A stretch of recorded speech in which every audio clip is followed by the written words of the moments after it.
Get ready to paint realistic fire like never before. I'm James from Knights at the Game Table, and I want to introduce you to Clay Williams. He's regarded as one of the best in his field, and he's going to show you how to paint fire like a boss. This is a clip from the lesson he gives in our Patreon Paint Pro. If you want to find out more, click the link in the description below. Enjoy this video and happy painting. Hey everybody, Clay here with Mastermind Models and Miniatures, and today I have some hot subject matter for you. We're going to learn how to paint flames. Now, flames are a great addition to any army. You can use them for muzzle flashes, magic effects, and big old towel flamethrowers. So follow me, we're going to learn how to paint these today.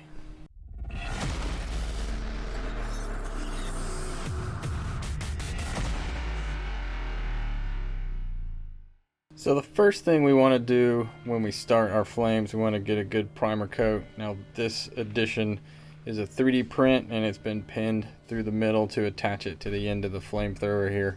But we want a nice bright base coat. So for that, I'm going to take my Arctic White here and a little bit of my airbrush thinner.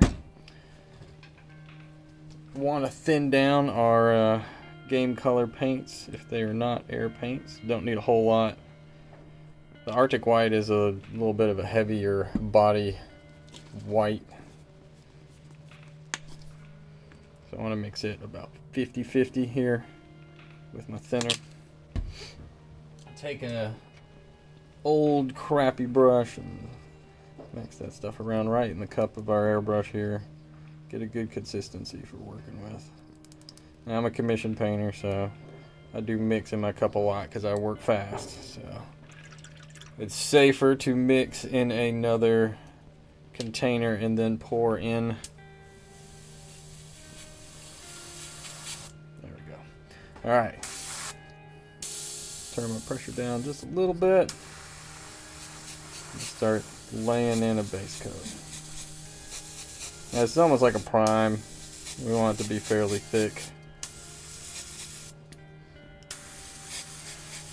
Make sure we get it in all the nooks and crannies, because with fire, the brightest areas are on the inside of the fire, right?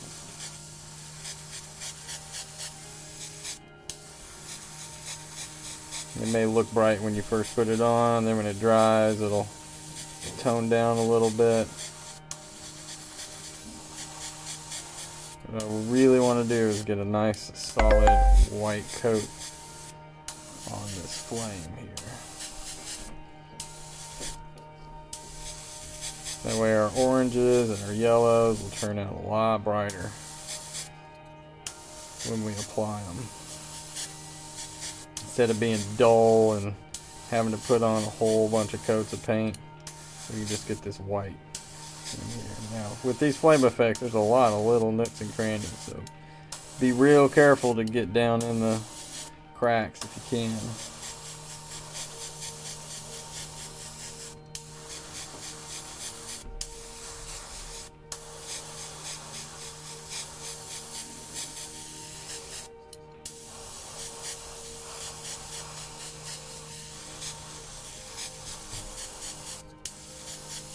Starting to get a little bit wet, but I still want to keep coating.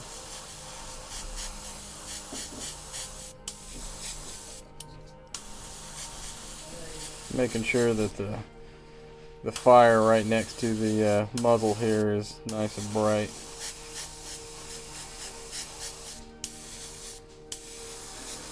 Make sure I'm getting up underneath there. But about have it. Alright, I got my white nice and solid here on the fire. I'm going to clean this airbrush out. Alright, now that my airbrush is clean, I'm going to move on to the next step. We're going to add some sun yellow to this. So, take my sun yellow, shake it up. Now this is an air color, so you can go straight from brush, or straight from bottle to brush. You don't have to thin it. You can if you want more control. Thinning your paints is always going to give you a little more control when it comes to how it coats. So what I want to do is I want to get it fairly thick toward the end. Leave a little bit of white, maybe brighter yellow here. So I'm going to start at the end and just fade my way forward a little bit, right?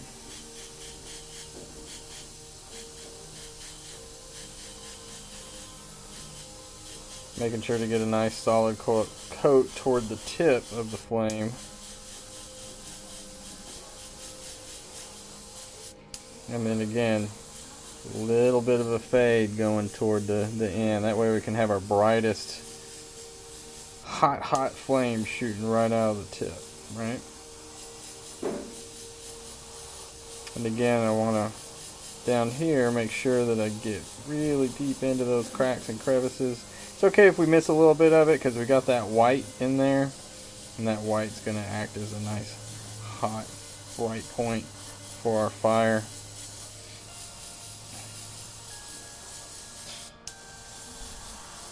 Make sure we get all the sides.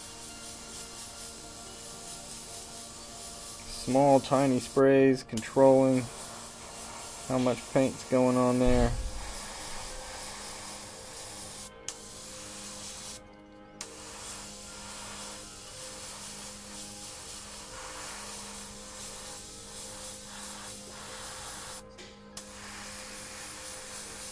Working slow, taking my time. Airbrush gives us a lot of speed. Even if we work slow with our airbrush, we're going to get things done faster than we would have if we used our paintbrush. Now you can do this with a paintbrush, and my recommendation is to paint it white or prime white, and then once you have the model primed white, you can use a dry brush for these steps. Just go really heavy toward the end and really light toward the base. Here, let me give you a close-up look of how the flame's looking right here. So we got our white starting at the tip there, and then it's getting really saturated with color as we move down the flame here. And we even got a almost accidental OSL effect going on right there. But there we go. Flames going in. Our yellow's in. Maybe need a little bit more right here on the top. I'm going to let this dry and rinse out my airbrush, and we'll be right back. Airbrush is rinsed out. This layer is still a little wet, but dry enough for us to move on to the next step. For that, I'm going to grab my red ink. Now, red ink, because it layers up, more translucent than a normal acrylic would. It's easy to spray, gives me a lot of control. I can go directly into my airbrush. I don't have to thin it. I can thin it if I want to for more control.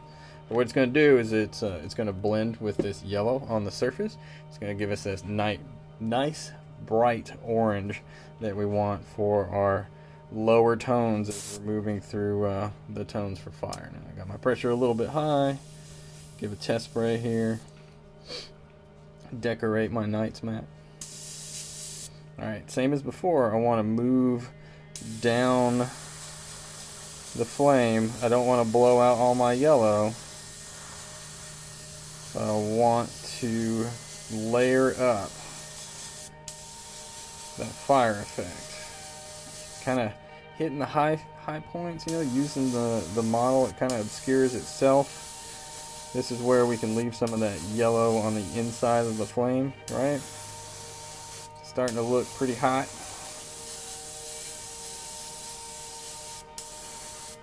Come back over here and maybe hit the tips of some of these. Use the edge of that cone. Don't have to, but if you feel safe doing so, go for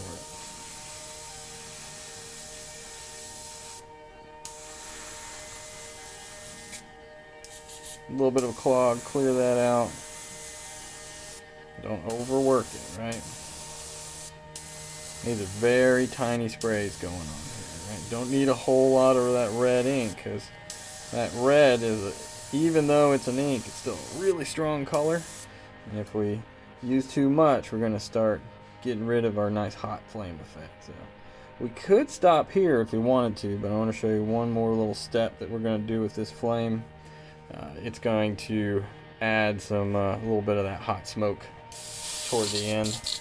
I'm going to clean out my airbrush and we'll be right back. Alright, got my palette. This guy's nice and dry now, which will allow us to apply the next step. What I'm going to do is I'm going to take my Reaper solid black here, give it a good shake. It's almost empty. Still enough in there. Don't need a whole bunch. Now this isn't really a dry brush. It's not really a wet brush. It's a little halfway in between. We don't want to scrub too much on the model. We want to load up our brush, unload just a little bit to where it's going to coat well on the first stroke and really only hit the high points and give us that nice darkness. And then over the front, real light and at a really extreme angle with the brush, we can add that little bit of a smoke effect, right? Kind of building up at the end of the flame. Again, it's optional. You don't have to do this part. Keep your flames nice and hot, but sometimes I like to have like a little bit of that darkness to add the contrast. Now you can see why we don't do the dry brush with this, being as, let me try and get the camera to focus for you guys. If we dry brush to give you that kind of chalky effect, and what we want is a more solid sort of smoke that's covering up the end there, with a little bit of that orange sort of peeking through in spots, right? Leave the little flame licks, you know, sticking up. Come in here, add. So this makes it look more like a classic, you know, Vietnam era flamethrower. We get a lot of that smoke billowing out the front when right, you know, 15 feet from the end of the flame, right? We just want to focus on those little round areas in there. Those and high points. We don't want to get down into the flame too much.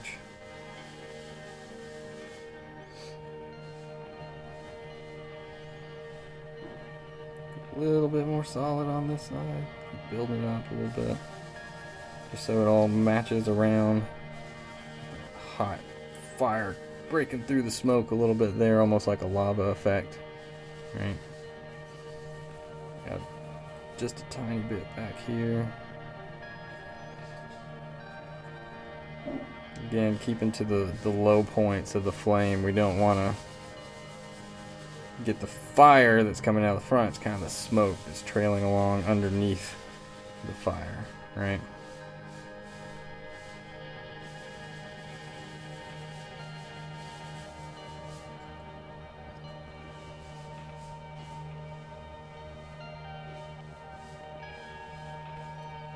Small little wet brush to, again, add a little bit more dynamic look to the fire, right? Have those little areas peeking through, those little hot points, and then our dark black smoke from the fuel being burned to make this big fire.